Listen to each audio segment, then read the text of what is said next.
bersalawat untuk Nabi Muhammad. Hai orang-orang yang beriman, bersalawatlah kamu dan berikan salam penghormatan kepadanya. Allahumma sholli wa sallim ala Sayyidina Muhammadin al-Bashir wal-Nadhir alladhi tanfatihu bihi abwabul khairi wa tanghaliqu bihi abwabul syarri wa ala alihi al-athhari wa ashabihi al-akhyari.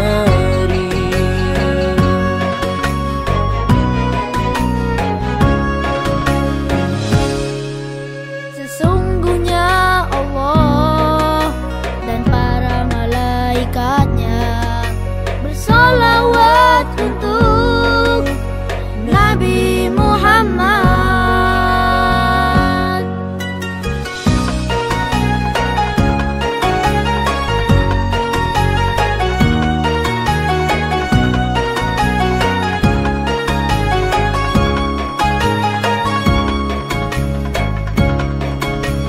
Hai orang-orang yang beriman, bersalawatlah kamu dan berikan salam penghormatan kepadanya. Inna Allah wa malaikatahu yusalluna ala nabi ya ayyuhalladzina amanu sallu alaihi wa sallimu taslima. Allahumma sholli wa sallim ala Sayyidina Muhammadin al-Bashiri wan nadhiri alladzi tanfatihu bihi abwabul khairi wa tanghaliqu bihi abwabul syarri wa ala alihil athhari wa ashabi. Para ulama menjelaskan bahwa iman itu ada dua. Iman itu ada dua. Ada al-iman bihalawah wal iman bi ghairi halawah. Para ulama menjelaskan iman itu ada dua. Ada iman yang manis dan ada iman yang pahit. Jadi iman itu seperti kopi, ada kopi manis, ada kopi pahit. Iman juga ada iman yang manis, ada iman yang pahit. Apa bedanya iman yang manis dan iman yang pahit? Para ulama menjelaskan al-iman bihalawah la yadkhul sahibuhun nar.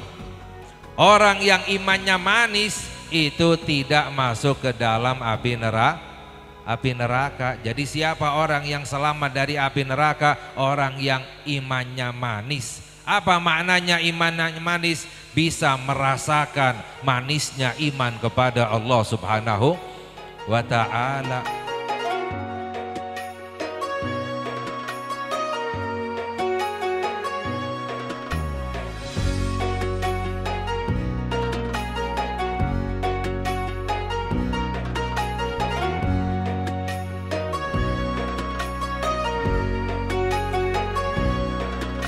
Sesungguhnya Allah dan para malaikatnya bersalawat untuk Nabi Muhammad. Hai orang-orang yang beriman, bersalawatlah kamu. Kita simpulkan bahwa itu mengajak kita agar kita mencintai Nabi Sallallahu Alaihi Wasallam. Bahkan perkumpulan ini ada maknanya. Perkumpulan ini maknanya harus jelas. Satu, maknanya adalah perkumpulan yang merindukan Nabi. Kita berkumpul untuk menuju Nabi. bukan untuk menuju yang lainnya, bukan untuk kursi jabatan, bahkan bukan untuk kekayaan, bukan untuk nama kebesaran kita, akan tapi kita ingin mendekat kepada Rasulullah. Tata hati masing-masing. Ayo kita lanjutkan tadi yang disampaikan oleh Habib Hasan tentang bagaimana pentingnya kecintaan kepada Rasulullah sallallahu alaihi wasallam. Tinggal sekarang kita mempraktekkan apa yang beliau sampaikan, bagaimana hati kita dengan Rasulullah. Rumus cinta sederhana. Tadi disampaikan kalau kita mencintai Nabi, kita dekat, kita akan bersama Nabi, kita mendapatkan syafaat Nabi, itu jelas. Akan tapi apakah itu kita? Atau kita membaca kisah orang tapi kita tidak di dalamnya? Kita membaca kisah orang-orang yang dekat dengan Nabi, yang mendapatkan syafaat Nabi, mendapatkan perlindungan Nabi, mendapatkan minuman telaga dari tangan Nabi, kemudian surga dengan Nabi. Jangan sampai kita hanya membaca kisah orang-orang dekat dengan Nabi tapi kita di luar rombongan tersebut. Mari saat ini, detik ini kita serius menuju Rasulullah sallallahu alaihi wasallam. Maka yang mengaku cinta harus ada bukti. Begitu mudah kita berucap cinta dengan lidah. Lidah tak bertulang. Dari dulu lidah tak bertulang, akan tapi ketahuilah yang perlu kita pahami adalah jangan sampai kita pandai mengucapkan dengan lidah kita akan tapi tidak dirasakan oleh hati kita. Mengucapkan cinta dengan Nabi begitu gampangnya, membuat spanduk cinta Nabi, perindu Nabi begitu gampangnya, akan tapi bagaimana hatimu dengan Rasulullah sallallahu alaihi wasallam?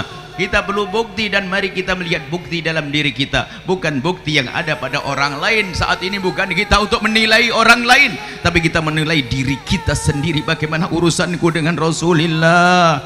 Adapun urusan pribadi kita begitu mudah. Kita tinggal menanyakan diri kita, berapa kali kita membaca salat kepada Rasulullah, berapa kali kita ingat baginda Nabi, berapa sunnah Nabi yang aku kerjakan hari ini, berapa sunnah yang aku lakukan, berapa kebaikan yang aku lakukan, lalu aku ingat kalau aku itu ikuti Rasulullah. Itu sangat mudah urusan pribadi, dan itu perlu kejujuran. Dan alangkah banyaknya orang berucap cinta hanya di lisan saja, di lidah saja, tidak dirasakan oleh hatinya. Karena cinta bukan di lisan, akan tapi cinta di hati.